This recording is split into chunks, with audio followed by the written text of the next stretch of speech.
Всем привет! Сегодня мы с вами изучим дни недели в казахском языке и разберемся, как их лучше и быстро запомнить. Итак, переходим к дням недели. На казахском языке они звучат апта күндері. Понедельник у нас будет дүйсенбі, вторник сейсенбі, среда сәрсенбі, четверг бейсенбі, пятница жума, суббота сенбі, воскресенье жексенбі. Теперь давайте разберемся, как нам лучше запомнить данные дни недели. И первое, на что я хочу обратить ваше внимание, это то, что почти во всех днях недели у нас есть слово сенбі. Во-первых, сенбі – это суббота, и также это слово входит в состав других дней недели. Получается, каждый день недели можно разделить как бы на два слова. Понедельник у нас состоит из слова дүй и сенбі. Также в остальных днях недели, кроме пятницы, жума. После того, как мы с вами увидели, что слово сенбі входит в состав почти каждого дня недели, нам будет легче выучить дни недели. Также я предлагаю еще один способ.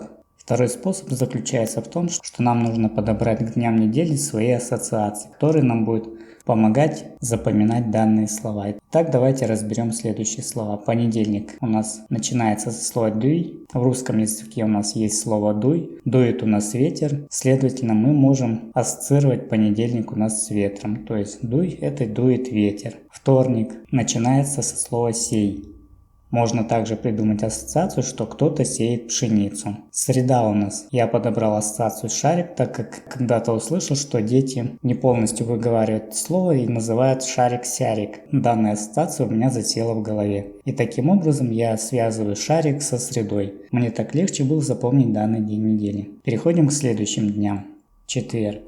Начинается со слова «бей». Я подобрал ассоциацию, что боксер бьет грушу. То есть четверг у меня ассоциируется с боксером. Пятница – это жума. Означает конец рабочей недели. Во-вторых, это самое короткое слово. Слово сенбі легко запомнить, так как это слово входит в состав каждого дня недели. Его запоминать практически не надо. Но жексенбі все-таки придется запомнить или подобрать свою ассоциацию. Таким образом, я предлагаю вам способ, что мы слова сначала разбиваем на два слова. В первой части слова мы подбираем картинку и ассоциируем ее с этим днем недели. Как только в мозгу у нас всплывает картинка, нам легче будет запомнить данный день недели. Но вторая часть слова, это сенбі, у нас есть почти в каждом дне недели. Таким образом я и запомнил дни недели. Этот способ я предлагаю и вам. Если у вас есть какой-то другой способ, просьба поделиться с ним в комментариях.